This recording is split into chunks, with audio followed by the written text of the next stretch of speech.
Hello guys! Today's video ay ang aming getaway holiday beach outing ng LGN8 family sa Anglers Beach. Late ko na ito na-upload kasi nga sobrang busy ng mga nagdaang mga araw. Hindi lang naman ang pagpunta dito, by MTR kami pumuntang Chinyi, then nag-exit A1. Pagbaba ng elevator ay makikita naman agad ang minibus na number 308M.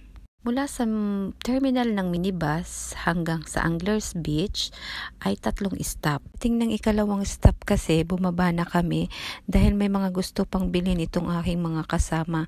Kaya parang medyo nalito ako kung ilan bang stop talaga ang pinakang bababaan bago ang Anglers Beach. Ito na nga yung pagkababa namin doon sa minibus sa pangalawang stop. May natanawan kami. Welcome. Meron ding fusion. Kaya nag-decide kaming tumawid diyan para bumili pa ng mga ilang items na kakailanganin namin sa picnic. Ang ganda lang talaga ng Hong Kong. Alam mo ba na ang lugar na ito ay malayo na sa city.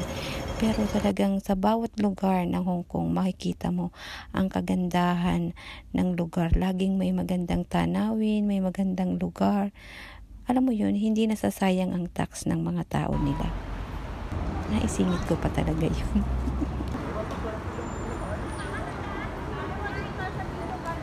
Oo, ayan o. May pababa na dito. Pwede na. Ay, ayan o. May nag-ano na.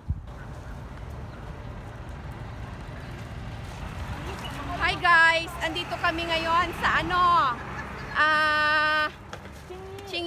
Chinyi. Tingnan nyo naman ang aming view. Oh, the ball. Wow!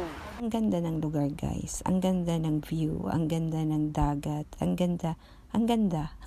Pang picture ski, pang Instagram, pang Facebook, highly recommended. Isama nyo na sa bucket list nyo. Ito nga lang pala ay walang masyadong puno, kaya recommended na magdala ng tent para naman may masilungan. Yun lang at see you sa aking part 2. Bye-bye! God bless you all.